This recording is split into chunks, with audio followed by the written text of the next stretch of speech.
Hello friends, welcome to my channel UP PCS with Chauhan. तो guys मेरा नाम है कीरत चौहान। तो दोस्तों हम क्या करने जा रहे हैं आज 31 अक्टूबर 2021 का जो हमारा गाइज एडिटोरियल पेज होता है, यानी कि पेज नंबर 8 विचार और पेज नंबर 9 विमर्श। ठीक है, हम गाइज यही दोनों बस करेंगे अपने एडिटोरियल, देखेंगे कि इसमें क्या क्या इंपॉर्टेंट है और जो इम्पॉर्टेंट नहीं है उसको हम स्किप कर देंगे, जो इम्पॉर्टेंट है हम उस पर बात करेंगे। चलिए दोस्तों फिर क्या करते हैं, स्टार्ट करते हैं हम अपना जो भी है। तो गाइज़ ये रहा आपका पेज है जो कि है विचार, और एक हम पढ़ेंगे विमर्श। ये दो पेज करेंगे हम गाइज़ यहाँ पे।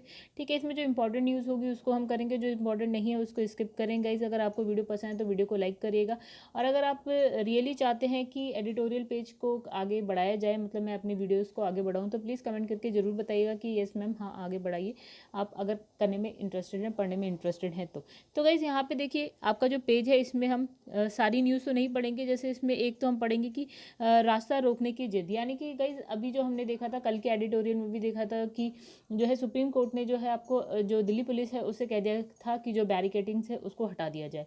ठीक है, और उसके बाद ये जो किसान आंदोलन है वो भी वो क्या है, अभी भी रास्ते से हटने को तैयार नहीं है। ठीक है, तो इसमें वही चीज़ दोबारा लिखी हुई है और कुछ नहीं है, उसे हम एक बार फिर से देख लेंगे।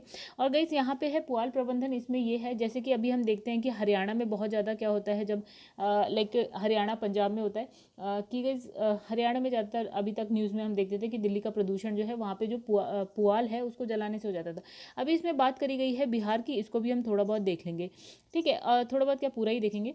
और फिर यहाँ पे लिखा है पर्यावरण बचाओ, बचाने आगे आए विकसित देश, आगे आए विकसित देश। ठीक है, मतलब ये कहा जा रहा है कि भैया जो विकसित देश है उनको जो है विकासशील देशों की हेल्प करनी चाहिए पर्यावरण को बचाने के लिए। नई जो टेक्नोलॉजीज़ हैं उनको देने से लेकर सभी जितनी भी आपको जिस भी तरीके से जो है पर्यावरण को बचाया जा सकता है। खाली पर्यावरण देखिए विकासशील देशों की जिम्मेदारी तो नहीं है बचाना, हालांकि जो इसमें यही है कि कार्बन एमिशन जो है विकासशील देश से ज़्यादा जो है विकसित देश कर रहे हैं, और उनको जो है कुछ ना कुछ करना चाहिए इसके लिए। लेकिन ये क्या है, पूरा का पूरा थोप देते हैं कि यार भारत और चीन जो विकासशील देश हैं ये कुछ काम करें, हालांकि हेल्प इनको भी करनी चाहिए। तो इससे रिलेटेड कुछ है इसमें, वो हम देख लेंगे। अब इसमें लिखा है अखंड भारत के शिल्पी सरदार वल्लभ भाई। तो कैसे यहाँ पे जो है सरदार वल्लभ भाई पटेल के बारे में थोड़ा बहुत है कि उन्होंने स्टार्टिंग से अब तक क्या क्या किया है, तो उनके बारे में है काफ़ी कुछ। चलिए ये भी हम पढ़ेंगे। और उसके बाद है आपका यहाँ पे गाइस एक और है, आकाश गंगा के बाहर मिला जो है पहला ग्रह। पहला ग्रह ये हो गया गाइस कि अभी तक हमें जितने भी ग्रह मिले थे ना वो हमारी आकाश गंगा है उसके अंदर मिले थे। अभी हमें क्या उसके बाहर एक ग्रह मिला है, उसके बारे में हम पढ़ेंगे, जिसकी खोज किसने करी है, नासा ने करी है, प्लस आपका यूरोपियन, मतलब एक और है, देखते हैं आगे क्या है। और फिर गाइस यहाँ पे विचार वाले पेज पे होता ही है गाइस। विमर्श में हम क्या क्या देखेंगे, जैसे कि इसमें एक लिखा है कि अर्थहीन सक्रियता के क्या है अराजक मंच। मतलब गाइस यहाँ पे जैसे भी हमने देखा है कि जितनी भी सोशल मीडिया साइट्स होती हैं उस पर क्या फालतू में जो है आपकी फालतू न्यूज़ जो है ज़्यादा चलाई जाती है, यानी कि अर्थहीन न्यूज़ को ज़्यादा जो है चलाया जाता है। लाइक कोई एक सरकार है, मतलब कोई एक पार्टी है, वो दूसरे पार्टी के लिए कुछ भी उल्टा सीधा बोलती है, या कोई बॉलीवुड स्टार है उसके बारे में, लाइक अभी जैसे शाहरुख खान के बेटे आर्यन खान है तो उनके बारे में क्या है, कोई भी बात जो मतलब कुछ भी जो है उनको उनकी इमेज को गिराने से रिलेटेड है, या फेक न्यूज़ हो गई, या कुछ भी उनकी मतलब बेकार की बातें इसमें ज़्यादा होती हैं आजकल सोशल मीडिया पे। ठीक है, मतलब कोई कंपनी है उससे रिलेटेड अगर आप कोई बात करने लगे उसकी इमेज गिराने के लिए, या फिर कोई ऐड आ रहा है हम उस पर आ जाते हैं। ठीक है, तो मतलब इससे क्या है कि आप सिर्फ और सिर्फ अर्थहीन बातें चल रही हैं सोशल मीडिया पे और कुछ नहीं। तो गाइस इस वाले में क्या है कि यहाँ पे ये इंडोनेशिया की हैं, तो इसमें ज़्यादा कुछ नहीं है कि ये पहले उन्होंने हिंदू धर्म अपना लिया, मतलब ये न्यूज़ हमारे किसी काम की नहीं है। इंडोनेशिया के बारे में थोड़ा कि वहाँ हिंदूज ज़्यादा हैं, तो हिंदू मुस्लिम हमें यहाँ पे करना नहीं है, इस काम की नहीं है इसलिए। ठीक है, अब इसमें लिखा है असहमति की जो है अंतहीन धारा। तो चलिए यहाँ पे बंगाल के बारे में थोड़ा सा है, तो हम देख लेंगे। वेस्ट बंगाल के बारे में है कि पहले जब अंग्रेज आए थे तो कितना समृद्ध था, आज उसको क्या हो गया। ठीक है, आखिर क्या बात ऐसी है कि आज जो है बंगाल की जो आपकी विकास है वो गिरा, मतलब वो आगे नहीं बढ़ रहा है, या जो भी है इससे रिलेटेड जितना है हम यहाँ पे देख लेंगे। और यहाँ पे लिखा है कश्मीर से पलायन की त्रासदी, तो इसमें जो कश्मीरी पंडित से रिलेटेड है थोड़ा सा है गाइस, इसमें देख लेंगे। तो और फिर शास्त्रीय संगीत की दुनिया का अंतरंग। तो गाइस इसमें कुछ इसमें बहुत, हालांकि कुछ ज़्यादा नहीं है, इसमें एक बुक के बारे में है, बुक का नाम देख लेंगे, राइटर देख लेंगे, और ये थोड़ा सा पढ़ लेंगे कि इसमें क्या लिखा है। चलिए इस पर हम क्या करते हैं ना, स्टार्ट करते हैं। देखिए गाइस पहला तो वही है जैसे कि हमने कल भी पढ़ा था, है ना, रास्ते रोकने की जिद। तो हरियाणा देखिए क्या हो रहा था कि हरियाणा उत्तर प्रदेश के से सटे जो सीमांत इलाके उसमें प्रमुख जो राजमार्ग है दिल्ली पुलिस की ओर से जो है बैरिकेडिंग्स हटा ली गई है। यही हमने कल भी पढ़ा था। और बाद में क्या होता है, किसान संगठन जिस तरह रास्ते से हटने को तैयार नहीं है, इससे उन्हें अपनी पोल खोलने और क्या है खुद को झूठा साबित करने का ही क्या है काम किया है। और इसके रवैये से यह साफ हो गया है कि उनकी दिलचस्पी आम लोगों के समय और जो संसाधन है उसको जाया करने से में अधिक है। ठीक है। और किसान संगठनों की ये हट धर्मिता लोगों को बंधक बनाकर अपनी मांगे मनवाने वाली प्रवृत्ति को ही रेखांकित करती है। और ये खेद का विषय है कि सुप्रीम कोर्ट इससे अच्छी तरह अवगत होने के बाद भी क्या अपेक्षित आदेश निर्देश जारी करने के लिए आगे नहीं आ रहा है। मतलब यह है कि सुप्रीम कोर्ट कुछ इसमें कर नहीं रहा। फिर है इसमें लिखा है कि राजमार्गों पर किसान संगठनों के कब्जे के चलते क्या है हर दिन लाखों लोग परेशान हो रहे हैं, जाहिर सी बात है गाइस। फिर लिखा है इससे भी अनभिज्ञ नहीं हो सकता कि वह इससे भी अनभिज्ञ नहीं हो सकता कि किसान संगठन पर उनकी जो इन टिप्पणियों का कहीं कोई असर नहीं और धरने प्रदर्शन के नाम पर क्या है सार्वजनिक स्थल पर कब्जा करके नहीं रखा जा सकता। मतलब अगर आपको करना है तो गाइस उसके लिए बहुत सारी जगह है, वहाँ करिए। आप बिल्कुल ही सड़क के बीच में आके करने लगेंगे, ठीक है, तो ये सही नहीं है। फिर इसमें लगा क्या विधि के शासन के लिए इससे बड़ी जो है विडंबना और कोई हो सकती है कि राजधानी में 11 महीने से जो है राजमार्ग बनते थे। तो गाइस ये देखिए जब राजधानी का ये हाल है कि 11 महीने से जो आपका हाईवेज है, नेशनल हाईवे है इनफैक्ट, ठीक है, वो बंद है। तो लेकिन कोई कुछ नहीं कर पा रहा है। तो ये दुर्भाग्यपूर्ण स्थिति तो वैसे संगठनों और समूहों को बल भी प्रदान करेगी जो अपनी मांग मनवाने के लिए क्या है कभी सड़कों पर कब्जा कर लेंगे, तो कभी रेल पटरियों पर, कभी क्या है अन्य सार्वजनिक स्थल पर। तो गैस ये तो और बढ़ावा देगी उन लोगों को कि अपनी मांग मंगवानी है तो आप जाके कहीं भी बैठ जाओ। फिर लिखा है अभी तक किसान संगठन यह दलील दे रहे थे कि सड़कें हमने दिल्ली और हमने नहीं, दिल्ली पुलिस ने अपनी बैरिकेडिंग लगाकर क्या है बंद करी है। अब क्या है पुलिस तो हट गई है गाइस। तो अब क्या है कि अब कब्जा किसान संगठन अभी भी जो है कब्जा नहीं छोड़े। ये चोरी और सीनाजोरी का उदाहरण है, ठीक है, और लोगों को जानबूझकर तंग करने और सुप्रीम कोर्ट को ठेका दिखाने वाला रवैया है ये। और लेकिन चूंकि किसान संगठन ये भी कह रहे हैं कि पुलिस की बैरिकेडिंग हटाने के बाद क्या है ट्रैक्टर लेकर ये कहाँ जाएंगे, अपनी फसलों को बेचने के लिए संसद में जाएंगे, ठीक है, संसद तक जाएंगे। तो इसलिए दिल्ली पुलिस को सतर्क रहना पड़ेगा कि कहीं ऐसा ना हो जैसा पहले कहाँ हुआ था कि लाल किले में हुआ था। तो इससे ये भी देखना होगा कि उनकी जो बैरिकेडिंग हटाने के बाद क्या सड़कों पर डटे प्रदर्शनकारी किसी दुर्घटना की चपेट में ना आ जाए, ये सारी चीज़ें भी देखनी पड़ेंगी। तो किसान संगठनों की हटकर्मी के बाद वे राजनीतिक दल भी कटघरे में खड़े दिखाई देने लगे हैं जो कृषि कानून विरोधी प्रदर्शनकारियों को अपना समर्थन दे रहे हैं, ठीक है। अब इस नतीजे पर पहुंचने के अलावा कोई उपाय नहीं है कि राजनीतिक दल भी यही चाहते हैं कि किसान संगठन रास्ते रोककर इसी तरह लोगों को परेशान करते रहे। गाइस कुछ राजनीतिक दल भी हैं इसमें इन्वॉल्व हो रखे हैं जो ये चाहते हैं कि ऐसे ही चलता रहे। अब देखिए गाइस यहाँ पे लिखा है पुआल प्रबंधन। देखिए पंजाब हरियाणा की तरह बिहार की हम बात करें, बिहार में भी खेतों में फसल अवशेष जलाने की प्रवृत्ति बढ़ रही है और पर्यावरण के लिए ये गंभीर खतरा बन गया है। और लिखा है इसलिए कि राज्य सरकार के तमाम प्रयासों के बावजूद हाल के वर्षों में कटनी के बाद जो है खेतों में जो अवशेष हैं उसको जलाने के बावजूद क्या है अवशेष जलाने की घटनाओं में लगातार वृद्धि हो रही है। गाइस ये तो पहले भी चलता आ रहा था लेकिन अब जो है कंडीशन ज़्यादा ख़राब है, ठीक है। तो इसमें लिखा है जिसका अब असर भी दिखने को मिलता है। और फिर इन इलाकों में क्या है फसल अवशेष जलाने की शिकायतें ज़्यादा आ रही हैं और वहाँ के मौसम अब क्या है मौसम यानी कि जो आपका वातावरण है उसमें धुआं बहुत ज़्यादा है, वातावरण में प्रदूषण की मात्रा बढ़ रही है और बारिश अनियमित हो रही है, मात्रा भी घट रही है, मात्रा होगा इस भी घट रही है। ये रिपोर्ट के मुताबिक 3 दशक पहले तक बिहार में मानसून के दौरान 1200 से लेकर 1500 वैसे यह 1500 मिलीमीटर बारिश हो जाती थी पहले, ठीक है। लेकिन अब क्या है ये घटकर कितनी हो गई है 800 से 900 मिलीमीटर हो गई है, ठीक है। तो कृषि विज्ञानी इसके पीछे खेतों में फसल अवशेष के जलने को भी एक कारण मानते हैं। तो दशक भर पहले तक इस तरह की शिकायतें बिहार में नहीं सुनने को मिलती थी, किंतु अब क्या है दक्षिण पूर्वी बिहार में जो 4-5 जिलों में कई किसान धड़ेले से खेतों में जो पराली बोलते थे ना गाइस, तो पराली या पुआल जो भी है तो उसे जला रहे हैं। फिर खासकर धान के पौधे जलाने की शिकायतें ज़्यादा आ रही हैं और इससे पैदावार घटने की भी आशंका है। अच्छी बात यह है कि राज्य सरकार जो है पूरी तरह से सतर्क है इस मामले पे और ऐसी घटनाओं को रोकने के लिए पहले तो किसानों की कई तरह से सहूलियतें दी गई। फिर दंड का भी प्रावधान किया गया। मतलब पहले ये कहा कि भैया हम आपकी हेल्प करेंगे, ठीक है, ये सब मैनेज करने के लिए, ठीक है, और फिर अब क्या है, दंड का भी प्रावधान हो गया है। अब फिर भी ऐसी प्रवृत्ति पर अंकुश लगाया, मतलब अंकुश नहीं लग पा रहा है। फिर हैरत की बात यह है कि खेतों के फसल अवशेष जलाने की जो घटनाएं हैं उसमें लगातार वृद्धि हो रही है, और जाहिर है कि सरकार कोशिश के साथ साथ,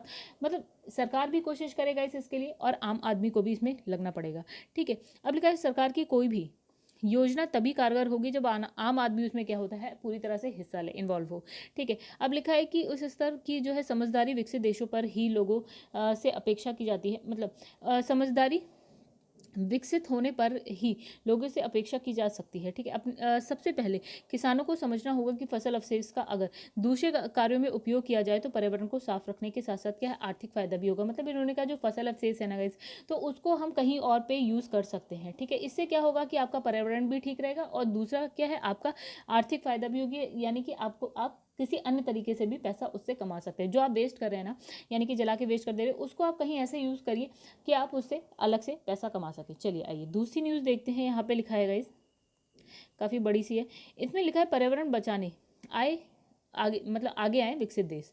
तो मतलब ये कहा गया है कि विकसित देश जो है हेल्प करें विकासशील देशों की।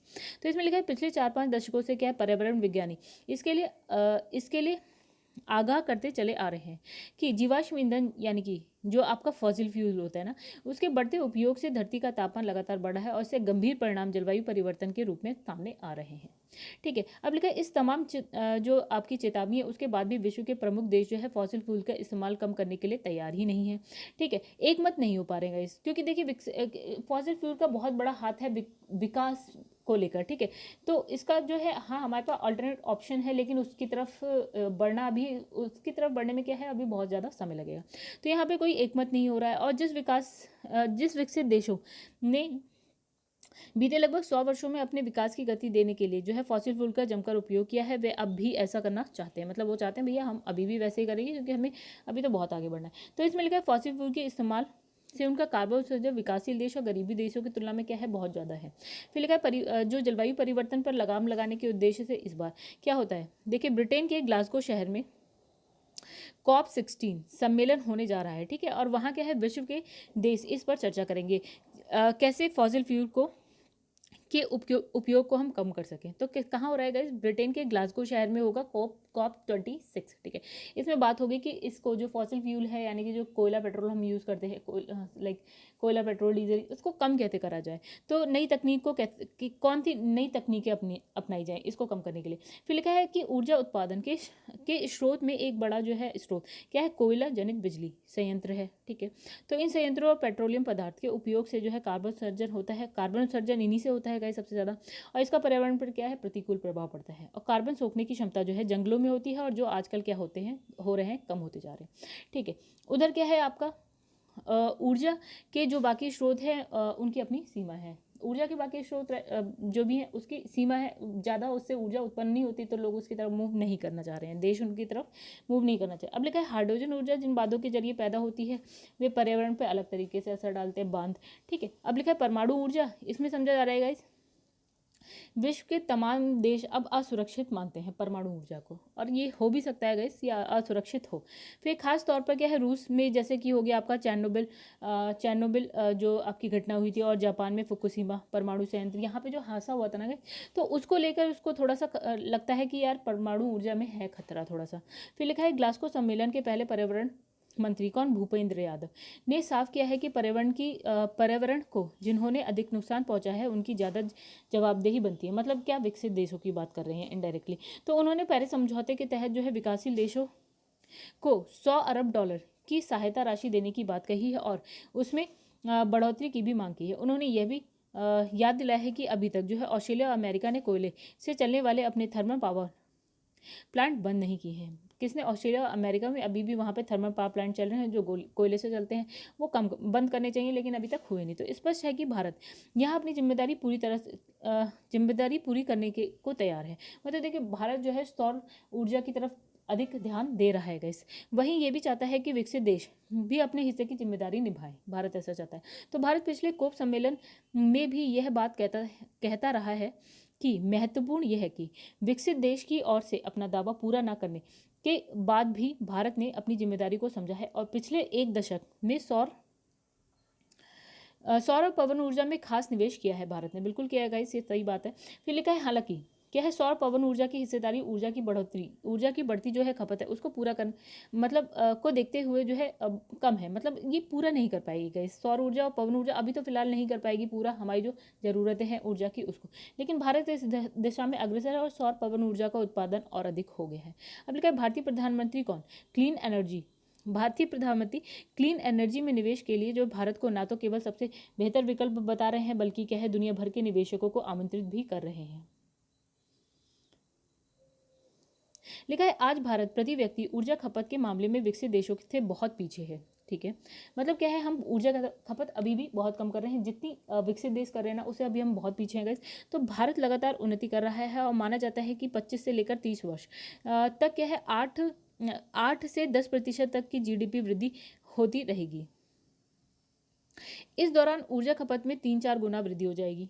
मतलब जैसे जीडीपी वृद्धि होगी तो वैसे वैसे हमारी जो कंजम्पशन पावर है ना, यानी कि जो खपत है वो भी बढ़ेगी, वो भी 3-4 गुना बढ़ेगी गाइस। लिखा है कि विकसित देश खासतौर पर यूरोपीय देश, अमेरिका ये कह रहे हैं कि अगर भारत ने अपनी ऊर्जा की ज़रूरतें फॉसिल फ्यूल के जरिए हासिल करने की कोशिश की तो पर्यावरण पर बुरा असर पड़ेगा। मतलब उल्टा को चोर कोतवाल को डांटे, मतलब खुद तो कर रहे हैं और कह रहे हैं कि भारत अगर ऐसा करेगा तो भैया पर्यावरण पर बहुत बुरा असर पड़ेगा। तो गई ये तो है कि पड़ेगा ही, ठीक है। अब विकल्प नहीं है तो करना भी पड़ेगा और हम विकासशील देश हैं, इतनी जल्दी हम कुछ कर भी नहीं सकते, ठीक है। ऐसा कहते हुए वे इसकी अनदेखी कर रहे हैं कि भारत अपने बलबूते वैकल्पिक ऊर्जा स्रोतों को समृद्ध करने में जुटा हुआ है। मतलब हम लगे हुए हैं सौर ऊर्जा पवन ऊर्जा के क्षेत्र में काम कर रहे हैं, ठीक है। तो वो बस हम पे कहे जा रहे हैं बस। फिर लिखा है भारत ने फॉसिल फ्यूल पर निर्भरता घटाने के मामले में स्वयं के एक क्या है चुनौतीपूर्ण लक्ष्य तय किया है। ऐसे ही लक्ष्य विकसित देशों को भी अपने लिए तय करने चाहिए, लेकिन वे क्या है ऐसा कुछ कर नहीं रहे हैं। तो इसकी अनदेखी नहीं की जा सकती कि पूर्वी अमेरिकी जो राष्ट्रपति हैं डोनाल्ड ट्रंप, वो तो क्या हुआ था गाइस, पेरिस समझौते से ही बाहर हो गए थे। फिर आते हैं आपका जो बाइडन, ये वापस से इसमें आ जाते हैं, ठीक है, मतलब इस समझौते में वापस से इन्वॉल्व हो जाते हैं, ठीक है। फिर लिखा है G20 सम्मेलन के साथ COP26 सम्मेलन में जलवायु परिवर्तन को रोकने के उपाय पर ठोस चर्चा होगी। मतलब G20 में भी होगी और क्या COP26 में भी होगी। फिर लिखा है ये ठीक नहीं है कि क्लीन एनर्जी की जो तकनीक जो है विकसित देशों के पास है उसे वे भारत को देने में आनाकानी कर रहे हैं। मतलब आपके पास तकनीक है लेकिन वो क्या है आप भारत को नहीं दे रहे। फिर उनकी कंपनी जो है मुंह मांगी कीमतें मांग रही हैं। मतलब भैया अगर आपके पास तकनीक है तो दीजिए, ठीक है, क्योंकि ये सिर्फ पर्यावरण सिर्फ भारत के लिए नहीं है, ये आप पूरे दुनिया के लिए है, आपके लिए भी है, विकसित देशों के लिए भी। यदि इसके बाद भी विकसित देश ये चाहते हैं कि भारत फॉसिल फ्यूल पर अपनी निर्भरता घटाए तो इसका मतलब है कि वे अपनी जिम्मेदारी का परिचय देने को तैयार नहीं हैं। जब पर्यावरण को बचाने की जिम्मेदारी विकसित देशों पर कहीं अधिक है, ठीक है, तब फिर इन देशों को विकासशील और गरीब देशों को ग्रीन और क्लीन एनर्जी की तकनीक सस्ती दरों पर देनी चाहिए, ठीक है। अब लिखा है कि ये निराशाजनक है कि अभी ऐसा होता नहीं दिख रहा है। भारत की निजी क्षेत्र की जो ऊर्जा कंपनी है जैसे कि आपकी रिलायंस हो गई, आपकी अडानी प्रमुख है, तो इन्होंने क्या करा है ने इन चुनौतियों को समझा और क्या ग्रीन एनर्जी में निवेश करने के लिए आगे आई हैं ये। तो भारत की ऊर्जा कंपनियों खासकर उनके वैज्ञानिकों ने यह सामर्थ्य है कि वैज्ञानिकों में ये सामर्थ्य है कि देश के ही अंदर ग्रीन एनर्जी से जुड़ी तमाम तकनीक विकसित कर सके। उन्होंने इस दिशा में आगे बढ़ा। मतलब ये है कि अगर अब हमें बाहर से नहीं मिल रहा तो हम क्या है कोशिश कर रहे हैं कि हम अपने ही देश में ये तकनीक जो है विकसित कर पाएँ। ये पर्यावरण के मसले पर क्या है पिछले 2 दशकों में विश्व के एकमत ना हो पाने के पीछे क्या विकसित देश हैं उसकी हट धर्मिता अधिक है। मतलब ये लोग एकमत हो ही नहीं पा रहे। वे पर्यावरण बचाने की जो गंभीर चुनौती का सामना करने की जिम्मेदारी विकासशील देशों और खास तौर पर भारत और चीन पर अधिक डाल रहे हैं कि भैया तुम लोग कर रहे हो, ऐसा नहीं है गाइस, कर वो भी रहे हैं और वही ज़्यादा करें। तो इस रवैये से पर्यावरण को बचाना और मुश्किल हो गया है। पर्यावरण का लगातार गर्म होना कहीं क्या हो रहा है भयंकर उसकी वजह से क्या हो रहा है कहीं भयंकर तूफान आ रहे हैं, शीतलहर बह रही है, कहीं लू चल रही है, ये सारी चीज़ें हो रही है। और उसके बाद क्या है बर्फ़ और ग्लेशियर्स हैं वो पिघल रहे हैं, ठीक है, समुद्र का जलस्तर उसकी वजह से बढ़ रहा है। फिर विकसित देश अपनी हट धर्मिता नहीं छोड़े तो क्या होगा, सबसे अधिक नुकसान उन्हीं को होगा क्योंकि गाइस उनके जो बड़े बड़े शहर हैं ना वो सारे समुद्री तट पर ही हैं, ठीक है। अब फिलहाल ये कहना कठिन है कि ग्लासगो में भी विकसित देश अपना जो है नज़रिया जो है बदलेंगे, ऐसा कुछ नहीं है, ऐसा लगता नहीं है। तो भारत को अपने रुख पर जो है अड़िग रहना चाहिए, ठीक है, लेकिन भारत को अपने रुख पर अड़िग रहना चाहिए। तो कैसे ये भी हो गया हमारा। आई होप आप लोग को समझ में आया होगा इसमें है क्या, ठीक है। उसके बाद लिखा है अखंड भारत के शिल्पी सरदार वल्लभ भाई पटेल के बारे में इसमें थोड़ा बहुत है।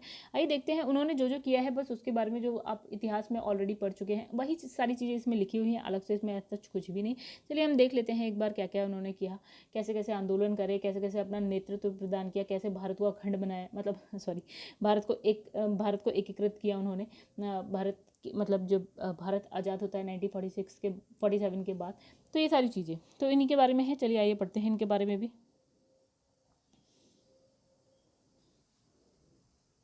तो वैसे यहाँ लिखा सरदार पटेल राष्ट्रीय एकता के अग्रदूत और अखंड भारत के कुशल शिल्पी हैं। फिर इसमें लिखा है कि आज़ादी के आंदोलन में किसानों और युवाओं को जोड़ने के साथ ही जो है उसे सुनियोजित गति देने का कार्य उन्होंने किया। किसने? ये पटेल जी ने।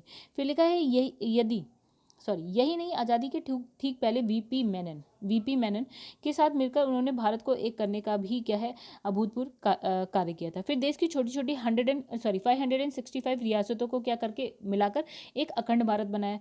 फिर इसमें लिखा है कि विश्व भर में अनूठा उदाहरण है ये। फिर लिखा महात्मा गांधी ने सत्य अहिंसा पर आधारित जिस सत्याग्रह का मार्ग प्रशस्त किया उसको व्यवहार में लाने और उसको आधार पर देश भर की जनता तक को उसके आधार पर देश भर की जनता को जो है एकत्रित करने का जो श्रेय है वो किसको जाता है? पटेल जी को जाता है। फिर लिखा है गांधी जी ने 1930 में कराची अधिवेशन में कहा था कि जवाहरलाल नेहरू जो है आपका विचारक हैं और जो पटेल हैं यानी कि सरदार जो है कार्य करने वाले हैं। तो गाइस ये लाइन बहुत अच्छी है, अगर कहीं लिखने को आए तो जवाहरलाल नेहरू क्या है? विचारक हैं और सरदार पटेल क्या है? कार्य करने वाले।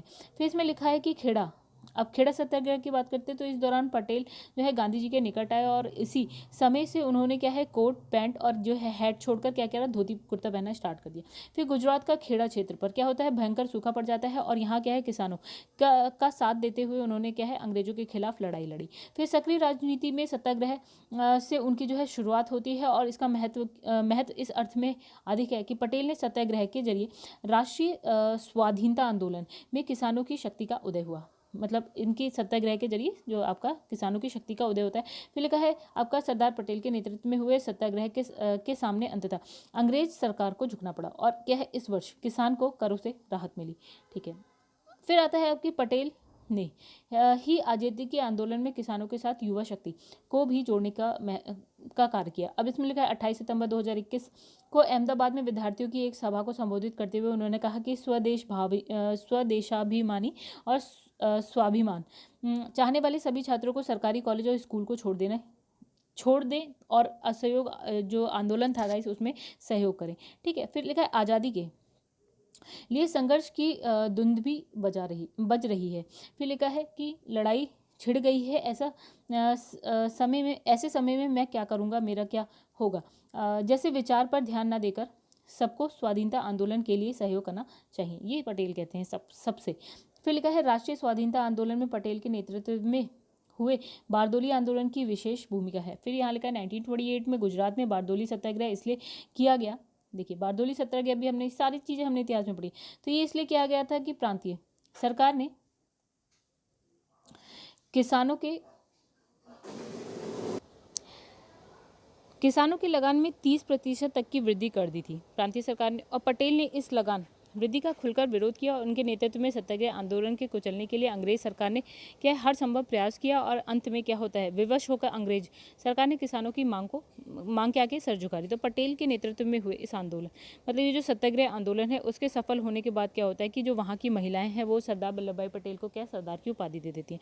फिर लिखा है कि सरदार वल्लभ भाई पटेल ने किसानों को अंग्रेजी सरकार द्वारा उन पर रखे गए भारी करों का विरोध करते हुए स्वयं के राज के लिए प्रेरित किया, मतलब स्वयं के राज के लिए प्रेरित किया और किसान संघर्ष और राष्ट्रीय स्वाधीनता संग्राम के अंतर संबंधों की व्याख्या बारदोली किसान संघर्ष के संदर्भ में गांधी जी ने यह कहकर की कि पटेल द्वारा किए गए इस तरह की हर संघर्ष हर कोशिश हमें स्वराज के करीब पहुंचा रही है, ये गांधी जी ने बोला था इनके लिए।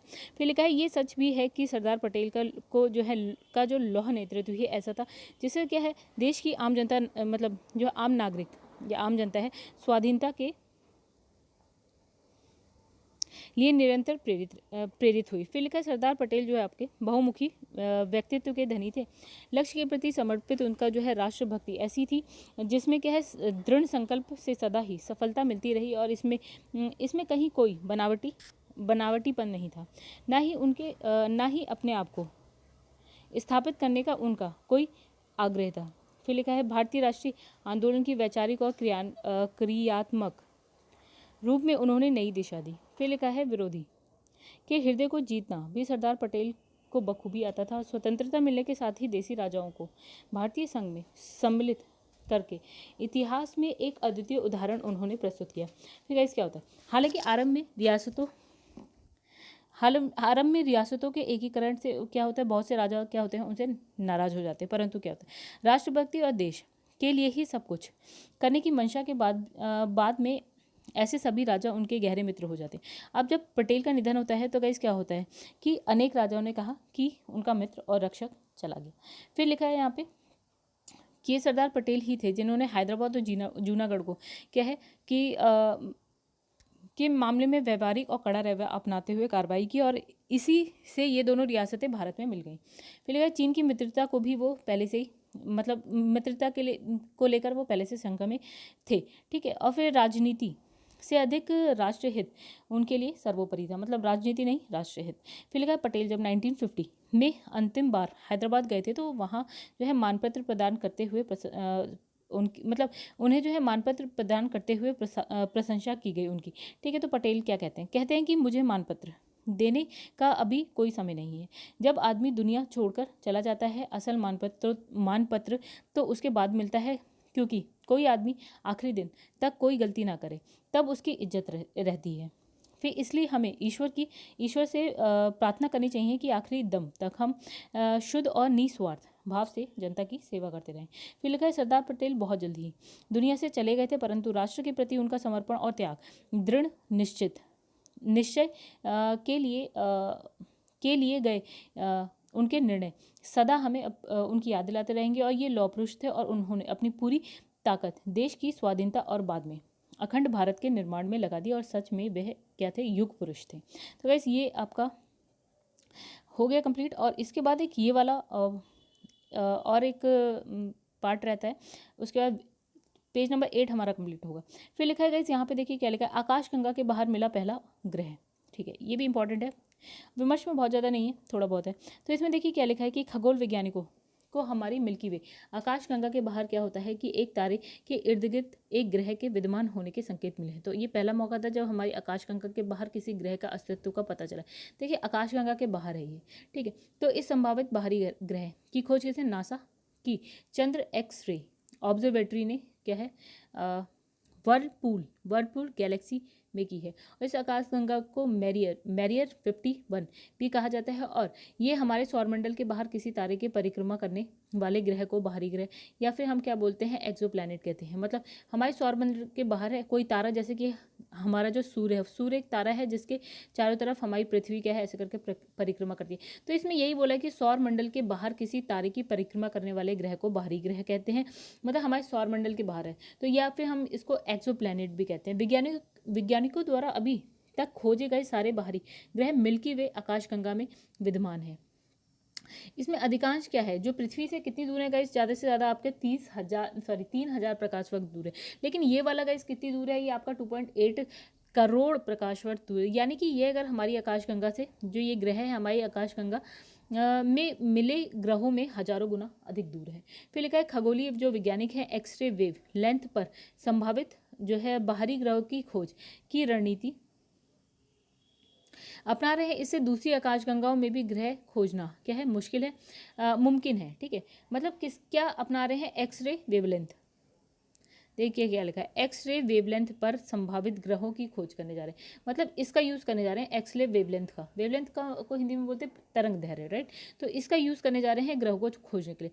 तो वैज्ञानिकों ने एक्सरे बाइनरी सिस्टम में एक्सरे की चमक में क्या है गिरावट की तलाश की है। मतलब एक्सरे बाइनरी सिस्टम होता है, उसमें जो एक्सरे होते हैं यानी कि एक्स किरणें जो होती हैं उसकी जो चमक है ना उसमें गिरावट की क्या करी है, तलाश की है। और एक्सरे बाइनरी सिस्टम के तारे जो है एक्सरे में चमकते हैं, मतलब किस में चमकते हैं, एक्स किरणों में चमकते हैं। अब उसमें गिरावट होगी तो आपको पता चल जाएगा यार यहाँ पे कहीं क्या है, ग्रह है कोई। तो बाइनरी सिस्टम में 2 तारे होते हैं, ठीक है। तो इसमें लिखा है कि आपका एक्सरे इस उस समय उत्पन्न होता है जब एक सिस्टम के एक समान तारे का जो है पदार्थ दूसरे तारे पर गिरता है। एक सामान्य तारे का पदार्थ क्या होता है, दूसरे तारे पर गिरता है, और इसका दूसरा तारा एक क्या है, न्यूट्रॉन तारा, या क्या होता है, एक ब्लैक होल होता है। फिर लिखा है न्यूट्रॉन तारा, ये ब्लैक होल की उत्पत्ति सुपरनोवा से होती है। ये सब हम साइंस में पढ़ चुके हैं गाइस। फिर लिखा है मरणासन तारे में विस्फोट को सुपरनोवा कहते हैं, ये भी हमें पता है। ब्लैक होल और न्यूट्रॉन तारा जो है ब्रह्मांड के सबसे सघन पदार्थ होते हैं। न्यूट्रॉन तारा जो है न्यूट्रॉन कणों से भरपूर होता है, और इसकी उत्पत्ति उस समय होती है जब एक यह विशाल तारा अपना ईंधन खत्म करने के बाद, मतलब जब वो मरने लगता है तारा, ठीक है, खुद को अपने ऊपर ढह जाता है। फिर लिखा है शोधकर्ताओं के अनुसार एक्सरे की चमक उत्पन्न करने वाला क्षेत्र जो है छोटा होता है, और यदि कोई ग्रह वहां से गुजरता है तो उसे जो है आसानी से खोजा जा सकता है, क्योंकि वह सारी और अधिकांश जो है एक्सरे को बाधित करता है। मतलब अगर एक्सरेज निकल रही हैं, कोई ग्रह गुजर रहा है साइड से, तो जो एक्स किरणों को वो क्या करता है, बाधित करता है। इसी विधि से अंतरिक्ष में लंबी दूरी पर भी हम जो है बाहरी ग्रह खोजने में सक्षम हो सकते हैं या खोजे जा सकते हैं, ठीक है। बहुत बड़ी कक्षा होने के कारण क्या होता है, इस ग्रह की अपनी क्या है, बाइनरी तारे के समक्ष गुजरने में, अपने बाइनरी तारे के समक्ष गुजरने में कितने 70 वर्ष लगते हैं। तो इसका अर्थ ये हुआ कि इस ग्रह की पुष्टि करने में कई दशक लग जाएंगे, मतलब कई साल लग जाएंगे। फिर लिखा है ये अध्ययन जो आपकी एक पत्रिका है नेचर एस्ट्रोनॉमी पत्रिका में प्रकाशित हुआ है, ठीक है। फिर शोधकर्ता अब दूसरी आकाशगंगाओं में नए संभावित ग्रहों की खोजबीन के लिए जो है चंद्र एक्स गैसी ऑर्बिटरी, देखिए चंद्र एक्सरे ऑब्जर्वेटरी और यूरोपीय अंतरिक्ष एजेंसी के क्या XMM न्यूट्रॉन उपग्रह द्वारा एकत्र आंकड़ों की छानबीन कर रहे हैं। मतलब इन दोनों से जो भी जानकारी निकली है उसकी छानबीन, उसे लेकर क्या करेंगे, छानबीन करेंगे। फिर लिखा है चंद्र ऑब्जर्वेटरी के पास क्या है, करीब 20 आकाशगंगाओं के आंकड़े हैं, 20 आकाशगंगा। तो इस अंतरिक्ष दूरबीन को 1999 में कोलंबिया स्पेस शटल द्वारा अंतरिक्ष में स्थापित किया गया था। तो गाइस यहाँ पे विचार जो आपका पेज नंबर 8 था ना, उसको ऑलमोस्ट हम कंप्लीट कर चुके हैं, ठीक है। ये सारे हम पढ़ चुके हैं। अब चलिए पेज नंबर 9 यानी कि विमर्श पे आ जाते हैं। इसमें ऐसा बहुत ज़्यादा तो इंपॉर्टेंट कुछ नहीं है। अर्थहीन सक्रियता के अराजक मंच, कई इसमें बस ये थोड़ा सा पढ़ लेते हैं, हालांकि इसमें बकवास ज़्यादा है और कुछ नहीं है। तो देखिए इसमें लिखा है ये सही है कि इंटरनेट मीडिया का निरंतर विस्तार हो रहा है। ऐसे अनेक समूह हैं जो इस माध्यम से जो है अक्सर केंद्र सरकार और उनकी नीतियों को कटघरे में खड़ा कर देते हैं, करने का क्या है, बेबुनियाद अभियान चलाते हैं। मतलब कई ऐसे समूह हैं जो केंद्र सरकार जो भी नीतियां ला रही है उसके बारे में बकवास ही चल रही होती है। तो उसका जो है इनका उद्देश्य क्या है, तथ्यों के संदर्भ में केवल भ्रम फैलाना है। मतलब सही बात तो ये लोग बोलते ही नहीं है। मतलब लोग क्या है, इस सोशल मीडिया का यूज़ करके भ्रम फैला रहे हैं और कुछ नहीं कर रहे हैं। लाइक आप किसान आंदोलन से रिलेटेड बात कर लें, या फिर आप लाइक आपका जब CAA आता है तो उससे रिलेटेड आप कोई बात कर लें, या कोई भी ऐसी बड़ी न्यूज़ जिससे रिलेटेड क्या है, सिर्फ और सिर्फ भ्रम फैलाया जाता है। मतलब ये नहीं है कि उसमें कुछ नेगेटिव बातें नहीं है, बिल्कुल है, नेगेटिव बातें भी हर एक में होती है, लेकिन पॉजिटिव बातें भी होती है। तो आप सिर्फ नेगेटिव लेके और झूठ मतलब पूरी बात लोगों को नहीं पूरी बातें क्या है लोगों तक नहीं पहुंचाते, और सिर्फ गलत बात यानी कि लोगों को जो कोई भी अगर कानून आता है या कोई नीति आती है या कुछ भी है, उसके लिए गलत बात ही बता रहे होते हैं सरकार को लेकर।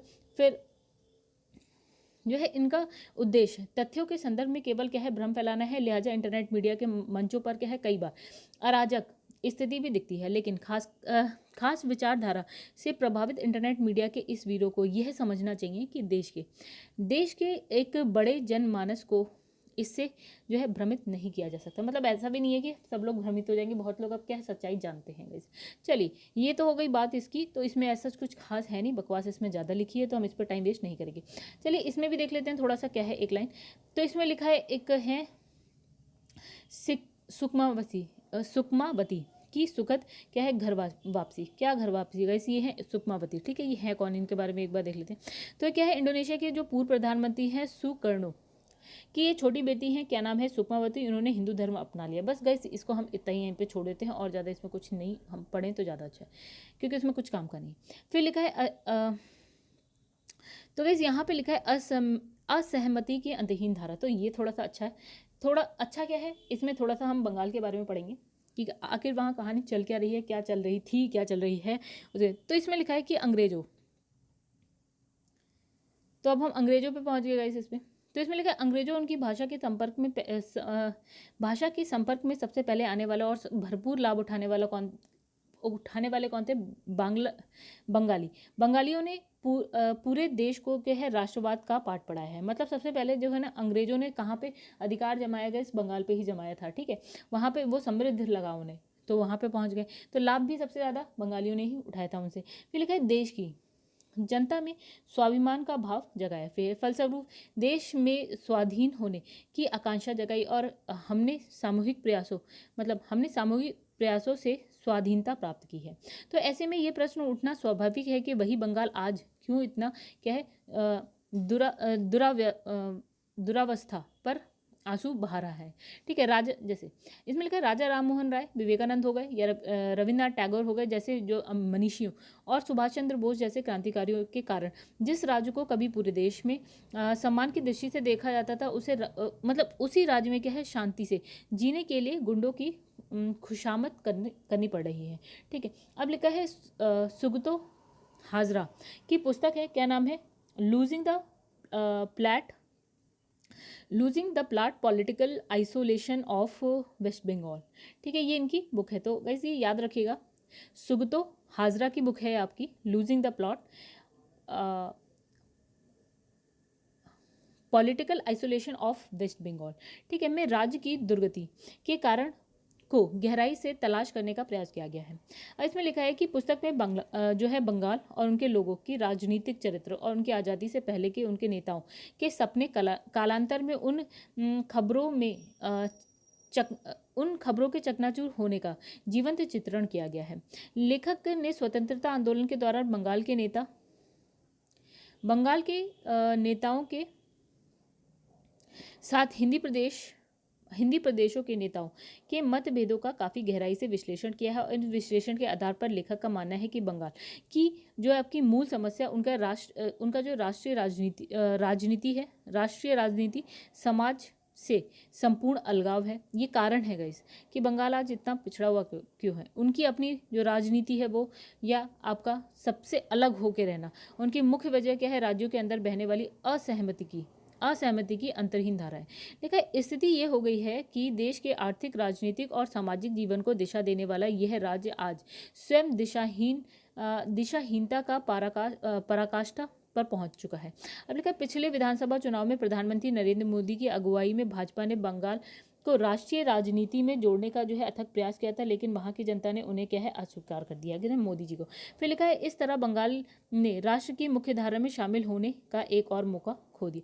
तृणमूल कांग्रेस की जो नेता है, मुख्यमंत्री हैं आपकी ममता बनर्जी, राज्य के लोगों को यह समझाने में सफल रही कि भाजपा अगर सत्ता में आई तो क्या होगा, राज्य की राजनीतिक और जो सांस्कृतिक पहचान है वो खत्म हो जाएगी। तो कैसे अभी पुराने जमाने वाली सोच चल रही है वहाँ पे। फिर लिखा है राष्ट्रीय राजनीति से बंगाल के अलग थलग पड़ने की शुरुआत जो है 1885 में जब भारतीय राष्ट्रीय कांग्रेस की स्थापना के साथ हुई। फिर लिखा है तब तक सुरेंद्र नाथ बनर्जी जो है बंगाल के राजनीतिक आंदोलन की शुरुआत कर चुके थे और अपने समय के जो है प्रखर वक्ता और राष्ट्रवादी नेता थे। लेकिन अब क्या हुआ? लेकिन इसके बावजूद उनके बजाय क्या है उमेश चंद्र बनर्जी को कांग्रेस का पहला अध्यक्ष चुना गया। फिर आगे बढ़ते हैं, इसमें लिखा है इसके बाद कांग्रेस ने महात्मा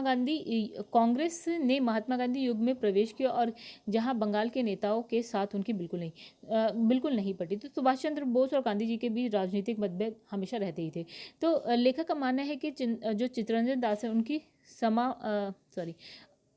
असामयिक मृत्यु और अरविंदो घोष के राजनीति छोड़ने के घटनाओं ने राष्ट्रीय राजनीति से बंगाल के संबंधों को खत्म करने की अहम भूमिका निभाई। जब इनकी मृत्यु हो गई, चित्तरंजन दास की मृत्यु, और ये जब राजनीति छोड़ चुके थे, तब क्या होता है कि बंगाल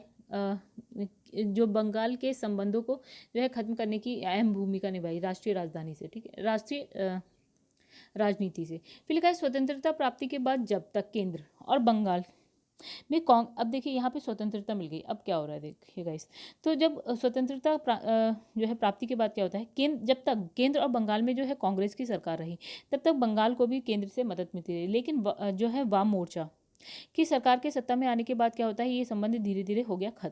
तो अब तो हालत ये है कि बंगाल और केंद्र शायद ही किसी बात पर सहमत होते हैं। मतलब बंगाल अलग चल रहा होता है, केंद्र अलग चल रहा होता है। तो देश की मुख्य धारा की राजनीति से बंगाल के अलगाव को 4 दशक से भी ज़्यादा समय बीत चुका है, और सवाल है कि क्या ये राज्य कभी अपने अतीत से बाहर निकल पाएगा और जो राष्ट्र की मुख्यधारा है उसमें शामिल होकर अपना सम्मानजनक स्थान प्राप्त कर पाएगा।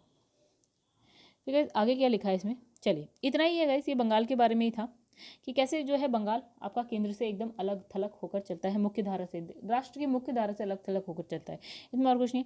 अब इसमें लिखा है कश्मीर से पलायन की त्रासदी। चलिए ये भी पढ़ लेते हैं, इसमें थोड़ा सा कुछ ज़्यादा खास नहीं है, लेकिन फिर भी जितना है उतना पढ़ेंगे। तो गाइस इसमें दुनिया में हिंसा का इतिहास बहुत पुराना है, ठीक है।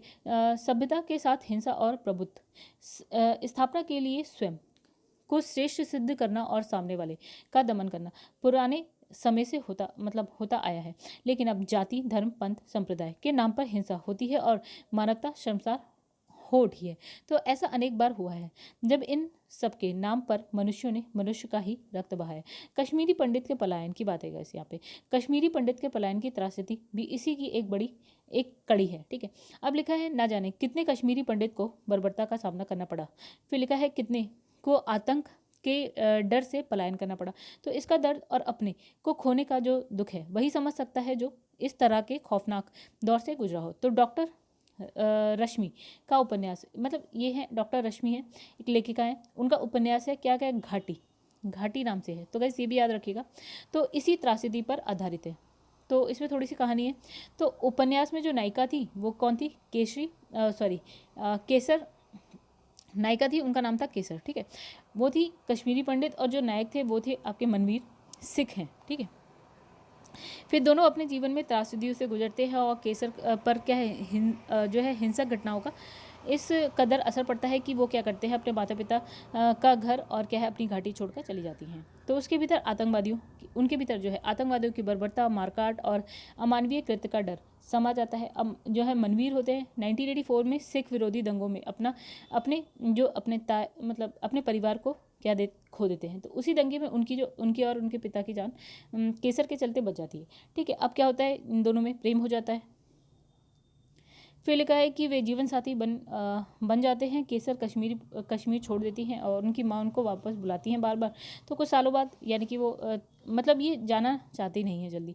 फिर लिखा है आज ही घाटी जाने के नाम पर जो है ये डर जाती हैं, लेकिन माँ उन्हें क्या है बार बार बुलाती हैं। तो ये 29 वर्ष के बाद घाटी जाती है। तो एक नई वास्तविकता से उनका सामना होता है। तो लेकिन ये पुस्तक जो है पठनीयता के लिहाज से जो है पाठकों को बांधे रहने में प्रभावित है और घटनाओं के प्रति जिज्ञासा बनाती है। मतलब इसमें ज़्यादा कुछ नहीं है, वो एक कश्मीरी पंडित के बारे में एक स्टोरी है, बस और कुछ नहीं है। बुक के बारे में है गाइस, जो आपकी लेखिका है उनकी बुक है घाटी नाम से है, ठीक है। अब यहाँ पे गाइस एक चीज़ और है, शास्त्रीय संगीत की दुनिया का क्या है अंतरंग। तो गाइस इसमें भी हालांकि कुछ नहीं है, बस इसमें देखिए इसमें एक बुक के बारे में है जो शास्त्रीय संगीत पर है, ठीक है। बुक जो लिखी है वो है कुमार प्रसाद मुखर्जी ने लिखी है। कौन सी बुक है आपका, दुनिया रंग बिरंगी। बस इससे ज़्यादा इसमें कुछ भी नहीं है। तो गाइस आइए थोड़ा सा इसमें पढ़ते हैं कि आखिर इस बुक में क्या है, मतलब इसमें क्या है। इसमें लिखा है कि भारतीय शास्त्रीय संगीत के प्रभाव और उनकी जटिल संरचनाओं को संगीत घरानों के उद्गम और उनके वाहक और गुरु परंपरा समेत संबंधित पहलुओं को समझने की दृष्टि से क्या है यह पुस्तक पठनीय है, बस और इसमें कुछ भी नहीं है, ठीक है। पुस्तक कुदरत रंग बिरंगी, ठीक है। और लेखक है उनके कुमार प्रसाद मुखर्जी। प्रकाशक है राजकमल प्रकाशन और नई दिल्ली की मूल्य इसकी हमें ज़रूरत नहीं है गाइस। चलिए इसको हम क्या करते हैं गाइस, यहीं पे ख़त्म करते हैं। अगर आपको वीडियो पसंद आई हो तो प्लीज़ वीडियो को लाइक करिएगा, चैनल को सब्सक्राइब नहीं किया है। और अगर आप जो है एडिटोरियल पेज पढ़ना चाहते हैं तो गाइस जो आप है चैनल को सब्सक्राइब करिएगा गाइस, ठीक है। चलिए कमेंट करके बताइएगा कि आप चाहते हैं कि ये जो हमारी जो सीरीज़ है, ये जो आपकी दैनिक जागरण का जो एडिटोरियल पेज चल रहा है हमारा विचार विमर्श पेज नंबर 8 और 9, ये हम करते रहें। अगर आप ऐसा चाहते हैं तो ये बिल्कुल आगे बढ़ेगी सीरीज़। और अगर आप नहीं चाहते हैं तो प्लीज़ बताइएगा, जो भी है हाँ ना जो भी है कमेंट करके बताइएगा।